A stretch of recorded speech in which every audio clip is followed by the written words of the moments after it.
I do something silly like that, you laugh hysterically.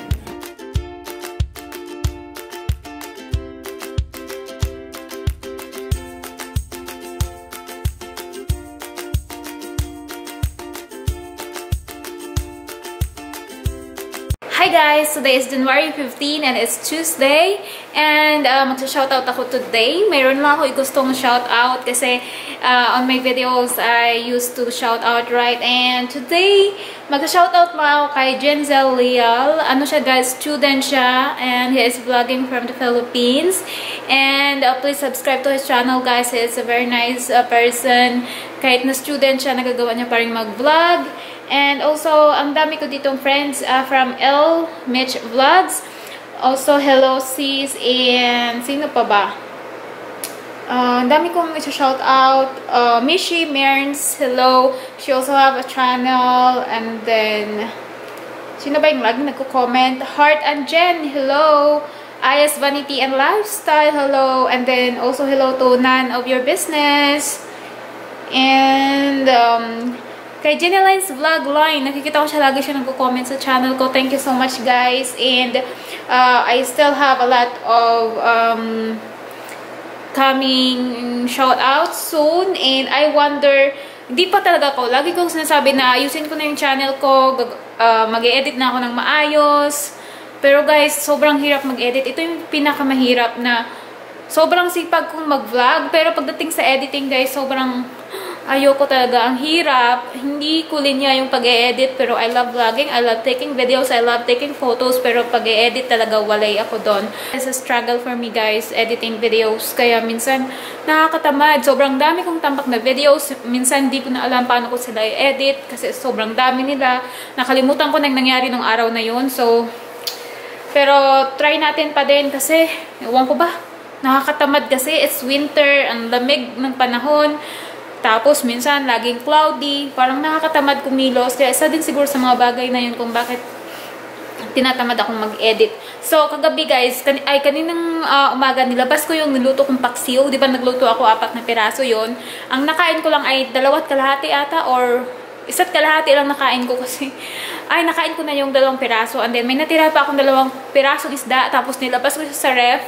Di ba the next day, yung paksiw nagiging malasa na siya. And si Charles, nagre-reklamo siya. Kaninang early in the morning, is like, are you making smell? He don't know that I brought out the fish from the refrigerator and matapang yung amoy ng paksiw, diba? So, akala niya, guys, umutot ako. Kasabay na to. Sabi niya, umutot ka ba? Ay, pakasindihan mo nga yung, yung tag dito, yung candle. Kasi, it's smelling.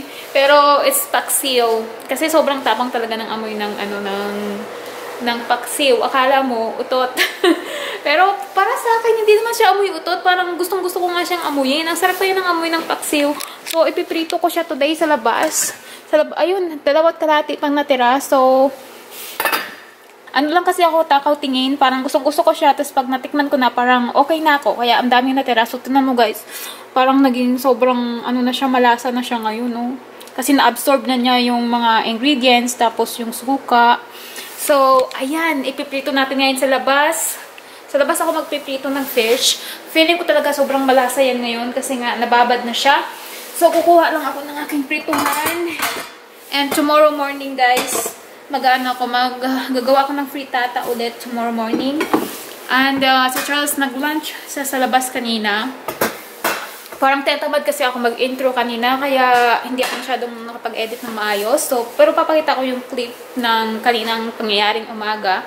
Pero ito yung pinaka-umpisa ko, frying fish made of paksiw. So, ayun guys, saya. Ay, bulol talaga ako palagi, nakakainis. So, tara guys, punta tayo sa labas, magpiprito tayo ng paksiw na isda. Nanginginig na ako. Ang tagal uminit ng kawali ko. Ang lamig ng kamay ko. Nangungulubot na guys. Ganyan yung kamay ko kapag kapag malamig. Nangungulubot. Diyos ko Lord.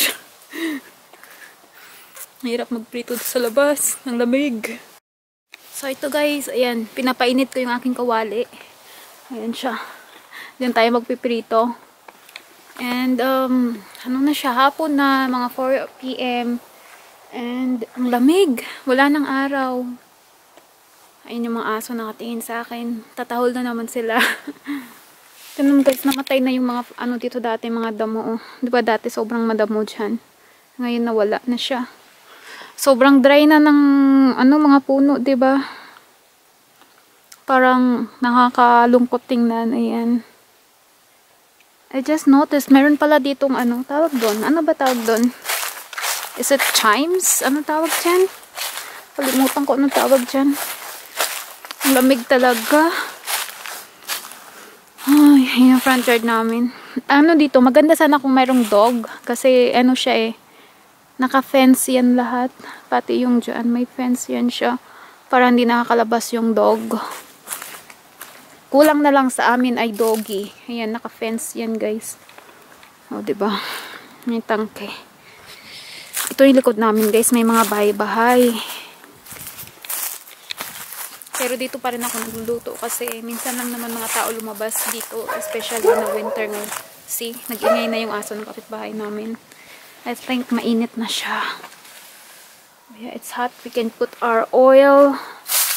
We can start vlogging. We can start frying. Ayun, kailangan ko pang tanggalin yung mga dry leaves dyan. Damihan natin ng oil. Pantay yung aking kawali. Start frying yan. Mainit na. Nakaisip siya guys. Nakaisip siya.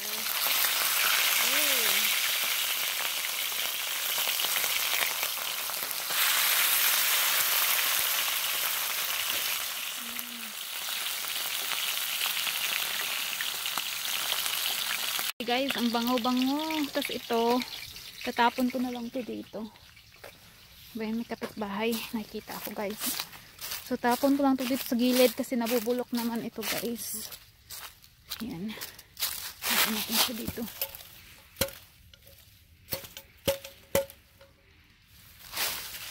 Hey guys, tapos na ako magprito. Ayan na. O, diba? Tapos yum. Pasok tayo. Paano ako papasok? Hawak ko yung camera. Pasaway. Vloggers life kahit saan. Vlog pa more. Parang ano siya, amoy siya piniritong tulingan. Amoy piniritong tulingan siya guys. Kasi, ang bango niya talaga, nakakagutom. Kain na ako ng lunch. Kasi kanina nung pumunta kami sa labas, nag-ano lang ako, vegetable lang, hindi ako kumain doon. Kasi wala naman silang rice. Doon sa kinainan namin kasi American restaurant. So, nag-drinks lang ako, tapos gulay. Si Charles lang kumain. Kasi ang plano ko, kakain ako dito pag-uwi sa bahay. Pipirito ko tong isda, tapos wala, nakagatilila ko. So, o diba, pagbukas ko guys ng pagbukas ko ng rice cooker, hindi pala ako nakasaing. So, hindi pa ako makakain. Magsasaing pa ako guys. So, ito yung nabili namin kanina ng coffee sa Starbucks. Ito. Ayan. Yung gusto namin yung, I think Pike yata yung pangalan nun. And then Sumatra, decaf.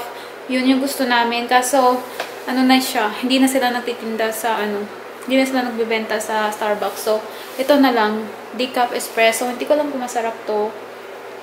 Parang hindi pa namin to natikman eh. So, try namin yan. Sana magustuhan namin. Kasi yan lang yung decaf na whole bean sa Starbucks. So, ayun. Sasayang ako guys. Tapos saka ako kain. And then, see you again later. I don't know kung makakapag-vlog pa ako mamaya nito. Kasi, minsan guys, sisimulan ko yung vlog ko tapos hindi ko natatapos. Kaya, di ba before, laging walang outro yung vlog ko kasi hindi ko siya natatapos. Or sometimes ginagawa ko, pinagdudugtong-dugtong ko na lang nangyari ngayon at mangyayari bukas at susunod na araw. Ganun ginagawa ko kasi putol-putol yung vlogs ko kasi tinatamad ako magtapos. Sisimulan ko mag-vlog tapos tatamarin na ako kasi may gagawin ako tapos ayoko nang binablog, yung ganun. You cover it with paper towel. What's your last name? I fried outside. I bring it inside. What are you looking for? On the second. It's on the second drawer.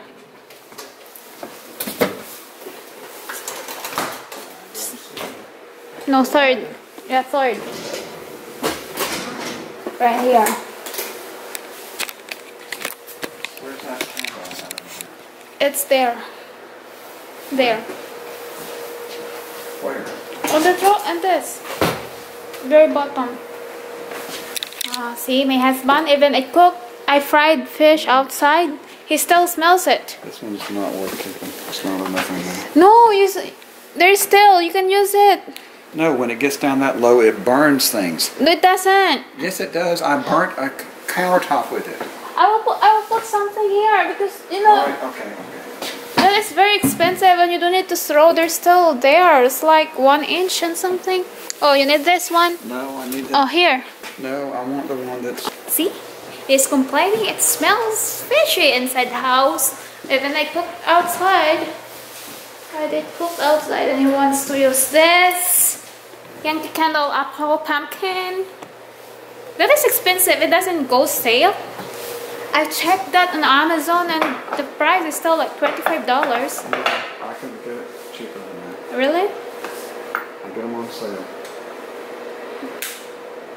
But other flavor like color blue, I forgot what's the flavor of it. It's more cheaper. You can get for only $12.50.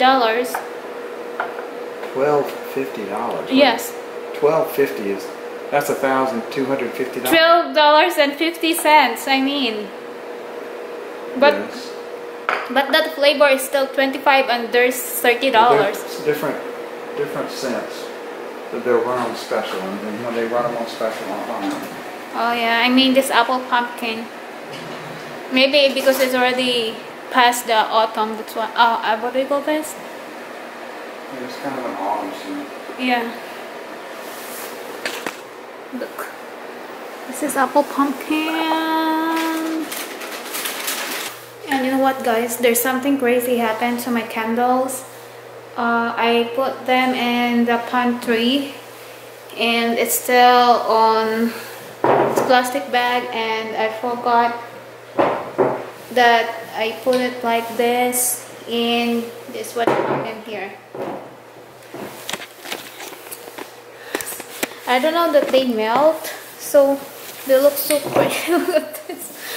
It happens like this.